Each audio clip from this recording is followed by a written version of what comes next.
তীব্র দাবদাহের পর প্রশান্তির বৃষ্টি ঝরল পবিত্র নগরী মক্কায়, আর তাতেই স্বস্তিতে লাখো হাজি।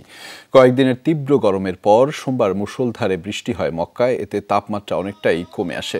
হাঁপ ছেড়ে বেঁচেছেন হজের আনুষ্ঠানিকতার জন্য মক্কায় অবস্থানরত হাজিরা।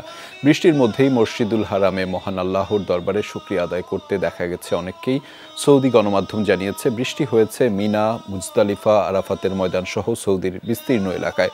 এবার পুরো হজ মৌসুমে জুড়েই দাবদাহ ছিল মক্কায়। প্রায় দিনই তাপমাত্রা ছিল ৪৫ থেকে ৪৭ ডিগ্রি সেলসিয়াস পর্যন্ত। প্রচণ্ড গরমের কারণে মৃত্যুও হয় অনেক হাজির, অসুস্থ হয়ে পড়েন অনেকেই।